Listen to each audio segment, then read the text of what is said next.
Well, that was just flat out embarrassing.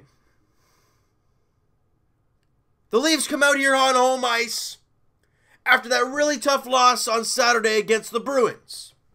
And you think the Leafs are going to come out flying. Frederik Andersen back from injury. He wasn't good. There were times where he made some good saves, but overall, Freddie didn't really have a great game in this one. The defense, downright terrible. However, I am a diehard Leaf fan, as probably most of you guys are. I am shocked that Leaf fans in the Scotiabank Arena are sitting there and booing Jake Gardiner. Did he screw up on that Carl Soderberg goal? Big time. But a lot of the other guys screwed up on the other goals. So why is he the one that's getting booed? Look, as you guys know from previous years, I'm not a huge Jake Gardiner fan, but I would not sit here and boo a Toronto Maple Leaf. I might come on here and say that I don't really like this person. I don't really like this player. I don't really think they're a good fit for this team. I don't think they're a good player whatsoever. But I would never go there and boo my team. You want your team to play better, don't you? So you don't boo him. What does that make him want to do? He wants, you gotta play better. Is that giving him an incentive to play better? No. It's embarrassing. Whoever was doing that at that Leaf game, embarrassment. That is sad. On the Rantanen goal. Kadri, going for the puck. It's like his stick was just jelly. Rantanen's like, thank you very much. Lift your stick, take the puck. Meanwhile, Morgan Rielly, assuming Kadri's going to get that puck out of the zone, he's already out of the blue line. Remember, he's a defenseman. And that's leaving Freddie Andersen and whoever the heck the other defenseman was all alone, and Rantanen just fires in a beautiful shot. So why aren't they booing Kadri? Why aren't they booing Morgan Rielly? Well, because it's stupid. The Leafs played terrible defensively tonight. And I'm not going to sit here and say it was just the defense's fault. Was Zaitsev great? Yeah. Was Gardiner great? No. Was Rielly good? No. Was Ozhiganov good? Well, he scored a goal, but other than that, not really. Dermott, I thought he was pretty good. Were there times where he screwed up? Yeah. But I'm not going to sit here and say it was the defense's fault. Where are the forwards helping out? Where's John Tavares? Where's Zach Hyman? Where's Connor Brown? Where's all these guys supposed to help the defense in your own zone to get the puck out? We say defense, defense, defense. Just because Mitch Marner's a forward doesn't mean he plays no defense. I'm not saying he doesn't play any defense. I'm just using him as a name. Same with Austin Matthews. Same with all these guys. You gotta play both sides of the ice. And the Leafs did not tonight, period. Whether it was the forwards playing defense in their own zone getting the puck out, or whether it was the defenseman playing defense. And Freddie didn't really make any big saves. He made one. That was really, or maybe two. But in the end, you gave up 6 goals, including 2 basically full ice empty netters. So technically it was a 4-3 game with 2 empty netters, but the Leafs didn't deserve to win the game today. Usually getting outshot doesn't mean a whole lot, but when you get outshot as bad as the Leafs did today, 38-20, you're not going to win many games that way. And the thing that makes me even more upset is the Leafs had a 2-0 lead. Like I said, Ozhiganov scored. He just floated one on from the point. Screen in front, I think it was by Kapanen. Varlamov doesn't see it, and it goes in. Hey, 1-0 lead. Rielly and Matthews grab assist. Whoop-de-doo. Just over a minute, less than a minute after that, Par Lindholm scores. Wow, that's a great one. We got a 2-0 lead. And hang on, they review it. And it's offside. Stupid. I don't like that rule, just for the fact of, it's offside.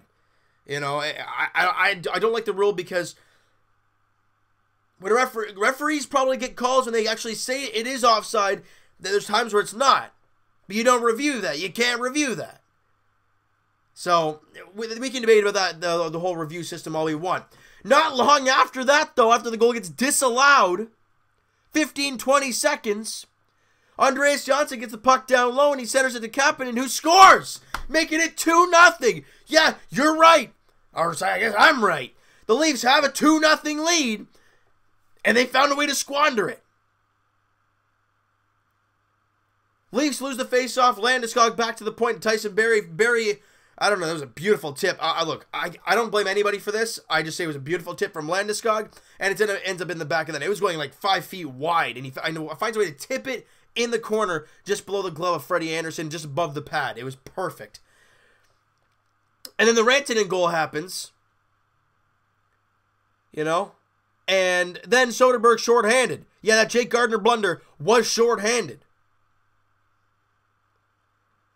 But how did the puck get in the Leafs' end there? Well, Mitch Marner did turn it over at the blue line. I don't really know what he was thinking. He's skating along the line, and the guy's all up in him, and he tries to stop and go the other way? How often does that work? It doesn't. He gets stripped, and the puck goes far down the ice. Jake Gardiner tries to... I mean, it was a terrible play on him. But it wasn't just his fault. The way it ended was... But it could have been a lot different if Mitch Marner either stayed the course along the blue line and then went around the boards or whatever. But instead, he tried to stop on a dime and make a quick move and kind of messed up. And then you go to the third period and Mitch Marner scores a goal to tie the game. And at that point, I'm not even happy because I'm like, this game is terrible. Wouldn't surprise me if they lose the game. Leafs turn it over in their own zone. Carl Soderbergh just spins around and fires and beats Frederik Andersen. Okay. We're down again 4-3. This is with what? Just under 9 minutes to play. And like I said, Matt Calvert and Soderbergh gets his first career hat trick, of course, on 2 full length of the ice empty netters.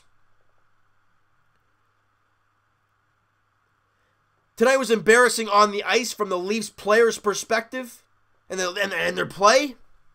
And it was embarrassing from the selected fans that were booing Jake Gardiner alone. Not like they were booing the entire team. Whenever Jake touches the puck, they booed him. It's embarrassing. I'm a Leaf fan. You know, you guys who have actually watched the videos and know myself, you know, as a Leaf fan, you know my thoughts towards Jake Gardiner. You've heard me say it in videos. But I would never go to a game and physically boo one certain Leaf. Might boo the entire team if they're getting their butt wiped. But not in a game like this. It's stupid. You're in a tie game 3-3 and you're booing your own player? It's a joke. It's embarrassing. So the next stop for this team, I mean, they lost this one. They've lost now back-to-back games. They've what? They're 1-5 in their last 6 home games, or 1-6 or whatever it is. They've been terrible on home ice lately. 28-15-2 is the Leafs record. Next up, they have 3 days off. They go to Tampa Bay to take on the Lightning. You gotta play better than you did tonight. You know, Tampa Bay lost the game to the Islanders, what was it, yesterday? 35-9-2. Yeah, that's pretty good. They have to come out on Thursday against a very, very, very good Tampa Bay Lightning team and show us something. Prove it to us that this Leafs team is one of the best in the Eastern Conference. Because all the wins this Leafs team has been getting lately are with teams under 500. Bruins above 500. You know, let's run through that real quick here so I can prove to you guys this team has not been good against any team that's been semi-mediocre. They lose to the Bruins. Okay? There's that. 500 plus team, you lost. You beat the Devils. They're sub 500. You lost to Nashville. They're one of the top teams in the Western Conference. You beat Vancouver. Right now, they're sitting at 500. They might have been under 500, but when we played them. You lost to Minnesota. I think they're 500. They're above 500. You lost to the Islanders. They're above 500. That is what? That's like 5 or 6 games. The only games this team has won against and there's like 2 wins, and they're under 500 teams.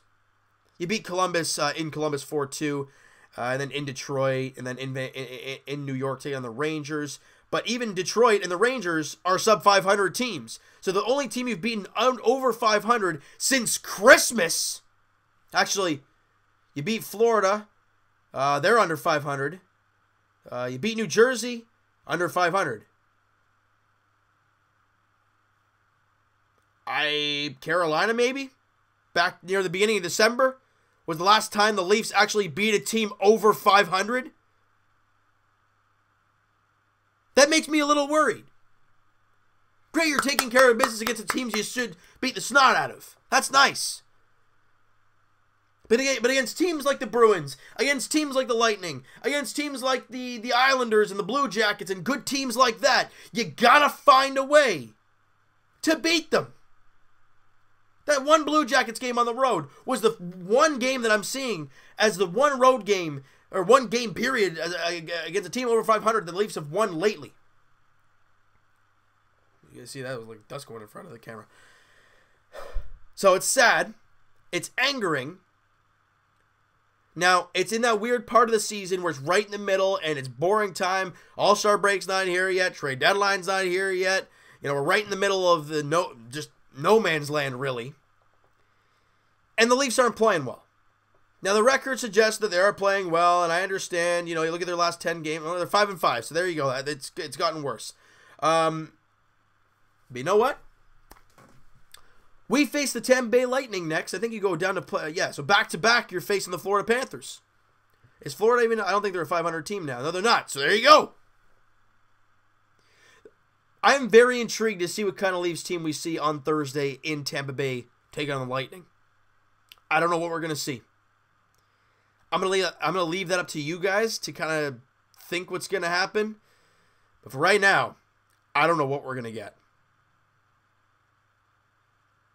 It's not just the defenseman, it's team defense. And it has not been good at all. Yeah, Freddie just came back. And yeah, he wasn't great. But the bad defense was exposed. Badly. Alright, so you know what, guys? That is going to do it for this one. You guys enjoyed the video, and you guys hated this game today, smack that like button. I do appreciate that. Hit that subscribe button if you guys have not already. Comment down below, guys, what you think of the game. What you think of the fans, Boo and Jake Gardner. I want to hear your guys' thoughts on that. What do you think of the game as a whole? And did you realize how bad the Leafs have been against teams actually in a playoff spot and over 500? Because I heard it today, and I'm like, oh my god, that's terrible. So I want to hear what you guys have to say about all that kind of stuff. What are your expectations for the next game against the Tampa Bay Lightning on Thursday? Look, the Leafs have Tuesday, Wednesday off, and then they get back in action on Thursday. They have 2 days off, full days off, before they practice probably Thursday morning, and then game time Thursday night. You gotta prepare for Tampa. I don't know what the heck this team's going to look like on Thursday night. I want to hear your guys' thoughts towards it. And Evan and I will talk to you guys podcast edition, either Wednesday or Thursday. We haven't quite sorted that thing out as of yet. Links are in the description for the podcast channel, guys, and for the podcast itself on iTunes. Twitter is also down below. Follow up, send me a DM, do all that great stuff. And I will talk to you guys Raptors edition Wednesday as the Raptors welcome in the Boston Celtics to Scotiabank Arena.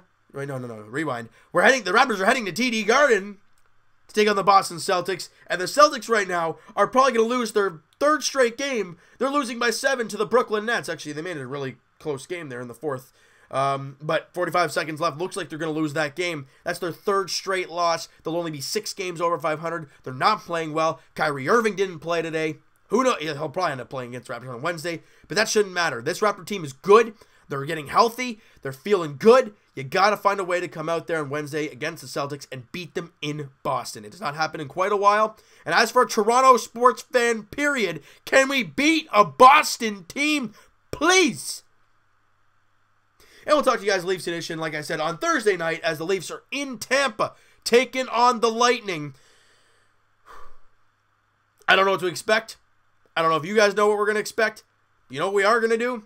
Go into that game, just kind of, let's just see what happens, all right? I hope you guys enjoyed this video, because it was just quite entertaining to make, and we'll talk to you guys then.